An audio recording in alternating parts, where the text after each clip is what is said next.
Maayong adlaw. So ngayon, bali naggawa po ako ng maliit na kulungan para po sa aking fattening na maganda ang panahon ngayon kasi hindi na siya umulan. Noong nakaraang araw kasi palagi na lang pong nakaulan. So ayan guys, maraming salamat po pala sa inyong palaging pagsubaybay po ng aking mga vlogs. It's me again, Marvin Lifestyle Vlog. And please do subscribe sa aking YouTube channel and also please do follow sa aking Facebook page, Marvin Lifestyle Vlog. So sa hindi pa nakakaalam guys, diba yung aking inahing baboy ay namatay. Bale, pangalawang beses na po yung inahing baboy kong namatay. Siguro malas yung kamay ni mama guys. Kaya yung mga anak ng baboy, bale, binilan ko lang talaga sila ng gatas para mabuhay talaga sila. And thanks God, nabuhay naman po sila guys. Kaso iba talaga yung kanyang tubo kapag nadedis sa kanyang mama. Pero yung sa akin, bali, binilan ko po lang sila ng gatas kasi wala na silang mama. So kaya medyo maliliit talaga yung aking mga. Kaya yun, napagplanuhan ko na gawin ko na lang fattening. Ito naman po yung aking sari-sari store. Bali tayo dito ngayon nag-organize. Alam nyo guys, yung puhunan lang po ng aking sari-sari store dati siguro nagsisimula sa 4,000 hanggang sa naging 6,000 o 6,000 lahat ng puhunan ng aking sari-sari store. Alam naman natin ngayon na sobrang mahal po talaga ng mga bilihin. At maraming salamat din sa itaas kasi napaikot niya po yung aking puhunan. Kaya meron akong mga naidagdag sa aking sari-sari store. Tindan ako ng mga bigas, pagkain ng mga baka, gamot sa mga hayop, pagkain din ng mga baboy. Kaya bumili ako ng ganyan guys. Alam niyo naman na meron akong mga lagang hayop. Kasi dati kapag bibili ako ng pagkain ng hayop or gamot sa hayop, doon pa ako bibili sa kabilang baryo. Napakalayo pa guys. Kaya nainis ako din sa sarili ko. Bakit kung magtayo nga ako ng sari-sari store tapos magkuha na lang ako ng permit, then mag-stock nga ako dito ng mga pagkain ng hayop o di kaya yung mga gamot. Hello, good evening. So I decided na dito na lang ako sa wet. Sa kulungan ng baboy ko. So I'm with my cute dog, Cooper. Tatlong aso ko sa guys, si Cooper, Coco. At saka si Max, andito si Max. At saka si Coco tulog na si Coco. Andito. Coco. Yan. Dito sa kulungan ng baboy, may higit ng tao dito. So andito sila, iyak ng iyak kasi gusto na nilang kumain. Balik si mama, 1 month natulog si mama dito. Ako naman yung natulog ngayon. So sila yung aking mga baka ako.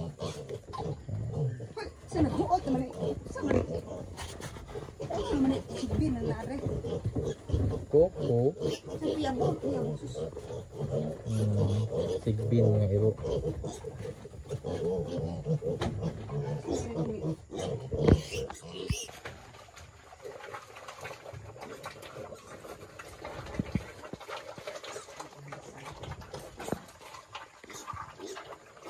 Grabe, ang dami na lang naubos iso na mga gatas.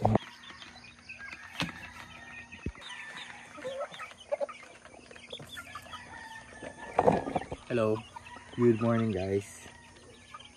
Grabe, nakagising ako ng madaling araw kasi alam niyo naman yung mga biik, hihingi yan ng pagkain kapag madaling araw.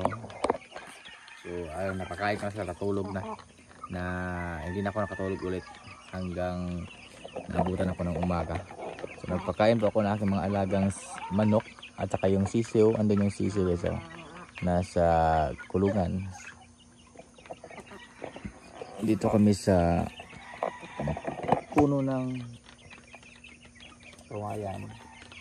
Kaya meron ding mga kahoy na mahogany. Siya mo. Bali, may mga nangitlog na dyan guys. Kaso yung iba kinain po ng aso. Andito. May aso kasing kumain ng itlog dito sa amin. Ito yung nangyari sa itlog. Kaya kapag mangitlog sila dito, kukunin ko talaga agad. So ito yung aking natipon. Ayun siya klaro. Ito yung natipon ko ng mga itlog. Ito po yan ng Rhode Island chicken.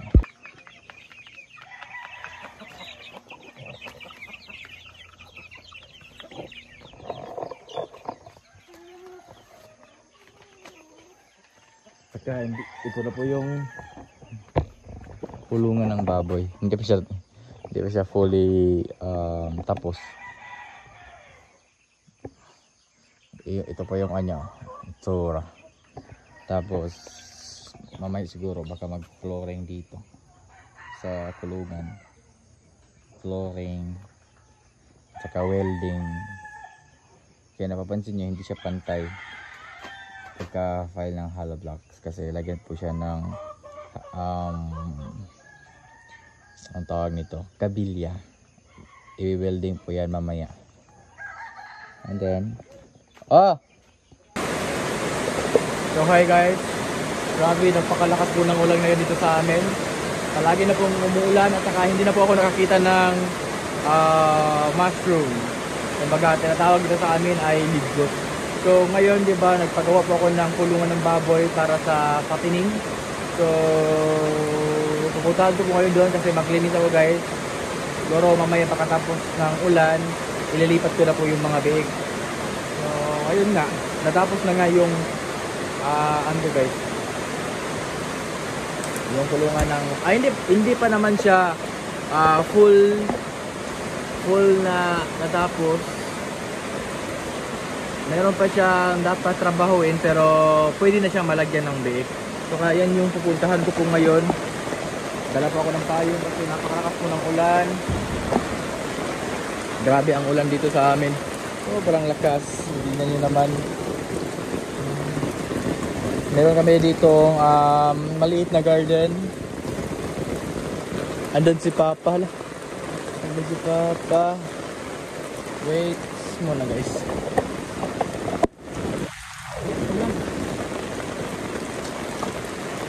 Ma! Ma! Ma! Ma! Ma! Mama po. Hindi naman, ano naman nakarinig ko ba? Bala.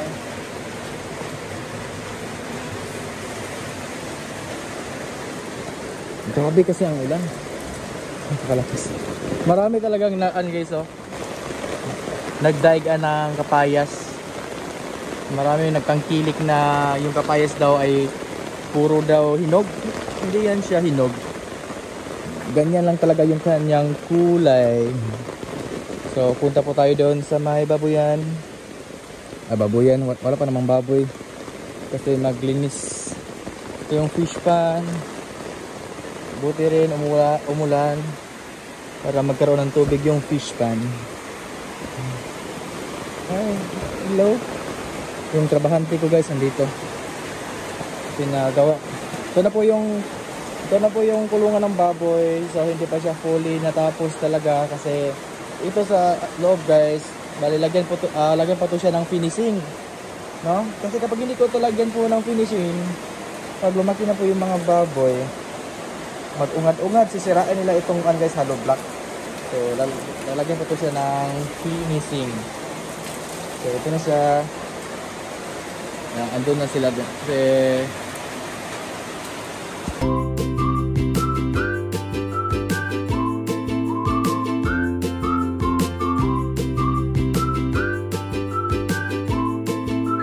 sa wakas dito na din yung ulan.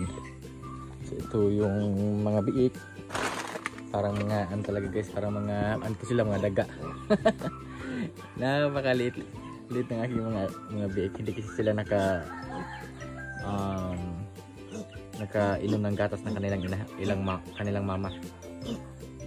Sila matay. Then, thanks God, pero sila maliksi. Yan, palagi na silang humihingi ng pagkain. So ilipat ko yan dito sa ginawa naming kulungan. So dito yan sila. Tapos na siya. Ay, di pa siya talaga. Tapos Pero pwede na ito malagyan ng biik.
Ano ako sama?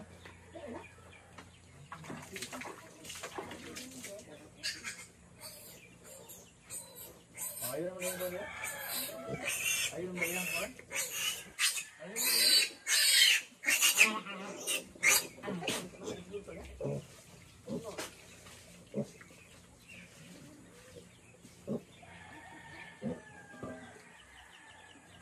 Tagaibangan tayo.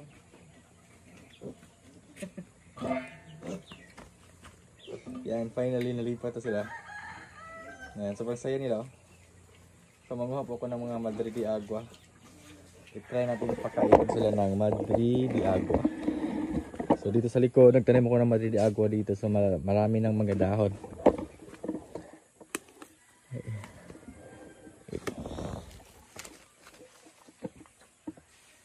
Ang katosang dito sa pikas mo ako sa ito, Balendri, no?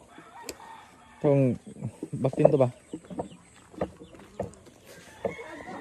Oh. Ano na magnoon? Friendly mo to, friendly. Ano mo to? Oh. Ah. Uy, ang wife. Psst. Psst. Didik. Agad eh.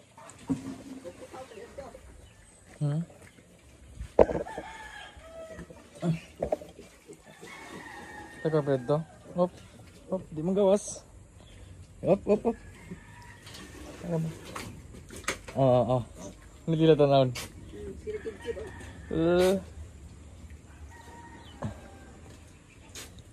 Hi guys, so magandang hapon po sa inyong lahat. So ngayon po pala, bale nagtapos po kami nag-finishing sa loob. Kasi sa labas hindi na siya pwede na siyang hindi na siya finisingan sa labas. Basta ang importante sa loob lang kasi ang baboy palagi yang mag-umod sa semento. So, kaya ayan yung nagtapos then nagkakot din ako ng mga bato.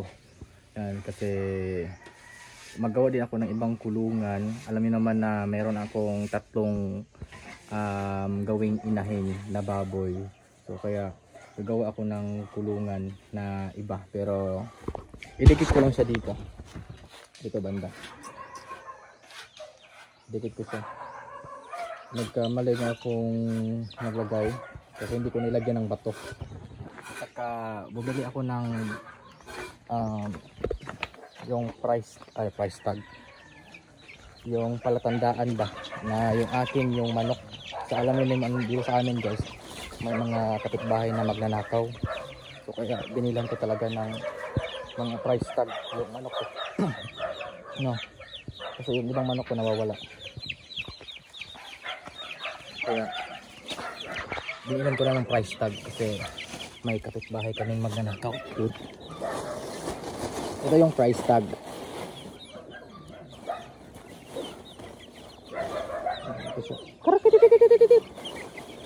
Yung iba, ayan o, ito sila maliliit pa, hindi pa sila pwedeng lagyan ng price tag. Yung lang, yung ibang picture.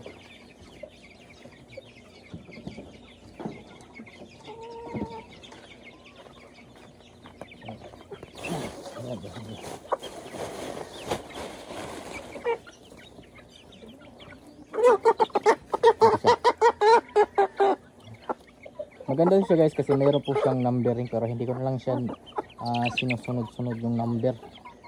Alam ko siya random. Yan. Lagyan ko to lahat ng yung mga tag, yung palatandaan at saka yung mga number din. Okay. Alam mo kung meron bang nawala sa manok or ano ba.